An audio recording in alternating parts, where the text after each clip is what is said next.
Hello everyone, welcome to my new blog. আমি রিপা রঞ্জনা চলে আসলাম তোমাদের জন্য আর একটি নতুন ব্লগ নিয়ে। এই ঝড় তুফানের মধ্যে আমি আমার দলবল নিয়ে বের হয়ে পড়েছি সিনেমা দেখার জন্য। তোমরা কি গেস করতে পেরেছো আমি আসলে কোন সিনেমা দেখতে যাচ্ছি? আশা করি তোমরা একটু হলেও গেস করতে পেরেছো আমি আসলে কোন সিনেমা দেখার জন্য যাচ্ছি। হ্যাঁ, আমি যাচ্ছি আজকে আমাদের মেগা স্টার সুপারস্টার শাকিব খানের তুফান সিনেমা দেখার জন্য। তো আমরা সবাই বের হয়ে পড়েছি, আমার সঙ্গে আমার পুরো ফ্যামিলি রয়েছে। আমরা সবাই চলে এসেছি নারায়ণগঞ্জে। তো আমরা এখন আছি গুলশান সিনেমা হলে। এখানে তুফান সিনেমা চল। আমি এই প্রথমবারের মতো নারায়ণগঞ্জ গুলশান সিনেমা হলে সিনেমা দেখার জন্য আসলাম।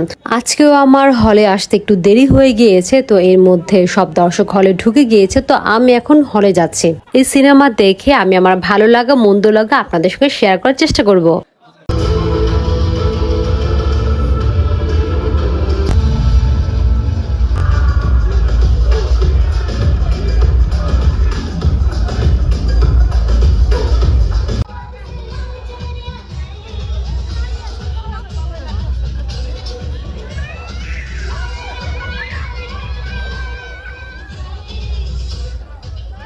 সিনেমা অলরেডি অর্ধেক হয়ে গিয়েছে। তো দেখতে পাচ্ছেন যে অনেক দর্শক হল ভর্তি রয়েছে, আরো কিছু দর্শক কেনাকাটা করার জন্য বাইরে গিয়েছে। তো দেখতেই পাচ্ছেন যে কি পরিমাণ ভিড়। আসলে নতুন করে আমার বলার কিছু নেই শাকিব খান সম্পর্কে বা তার সিনেমা সম্পর্কে। তবে আমি এইটুকু বলতে চাই, এই সিনেমাতে শাকিব খানের দুইটা লুক আমি দেখেছি এবং এরকম দুইটা লুক আগে কোনো সিনেমা আমি দেখিনি।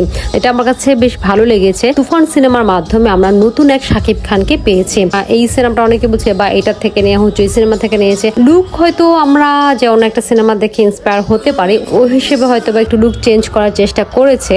বাট আমাদের শাকিব খানকে ভালো লেগেছে এবং নতুন ভাবে শাকিব খানকে আবিষ্কার করতে পেরেছি। আমি আসলে এই সিনেমার কোনো রিভিউ দিচ্ছি না, আমি একদম সাধারণ দর্শক হিসেবে বলছি। এই সিনেমাতে দুইজন নায়িকা রয়েছে, নাবিলা আর মিমি চক্রবর্তী। তো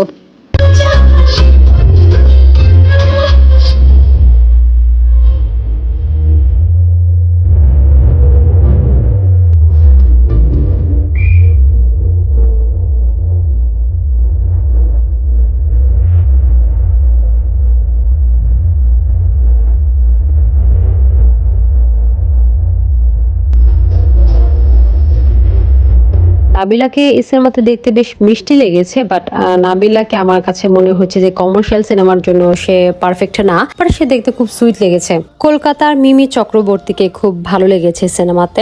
আর এই সিনেমাটা যতটুকু আমি প্রথম থেকে দেখেছি, আছে না, একদম মনোযোগ দিয়ে আসলে সিনেমাটা আমার দেখা হয়নি বা মনোযোগ ধরে রাখতে পারিনি সিনেমাটা আমার কাছে মনে হয়েছে। বাট যখনই চঞ্চল চৌধুরী এই সিনেমাতে আসে, তখন সিনেমার একদম সবকিছু চেঞ্জ হয়ে যায়। তুফান সিনেমা খুব ঝকঝকে তকতকে একটা সিনেমা, দেখতে খুব ভালো লেগেছে বড় স্ক্রিনে। তো আপনারা কিন্তু হলে গিয়ে আসলে সিনেমাটা দেখতে পারেন, আপনাদেরও ভীষণ ভালো লাগবে। আর এই সিনেমাটা আপনারা যখন দেখবেন হয়তো বা মনে হতে পারে যে সিনেমাটা নকল করা হয়েছে, বাট শেষে এমন একটা টুইস্ট রয়েছে যে কোনোভাবেই আপনি আসলে মিলাতে পারবেন না কোন গল্পে কোথায় গিয়ে শেষ করেছে। সিনেমার লাস্টের টুইস্টটা আমার কাছে ভীষণ ভালো লেগেছে। আসলে আমি কল্পনা করতে পারিনি যে এই সিনেমাটা আসলে এইভাবে যে শেষ হবে। তো আমার কাছে ভীষণ ভালো লেগেছে, আমি খুব এনজয় করেছি।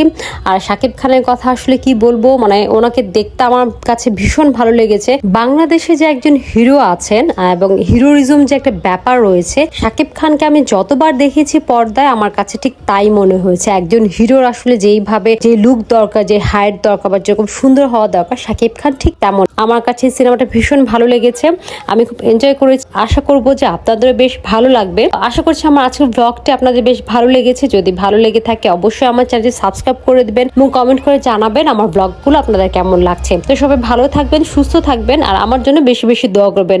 নতুন ব্লগ নিয়ে আবার আমি আপনাদের সামনে চলে আসবো। সেই পর্যন্ত সবাই অনেক ভালো থাকবেন। আল্লাহ হাফিজ।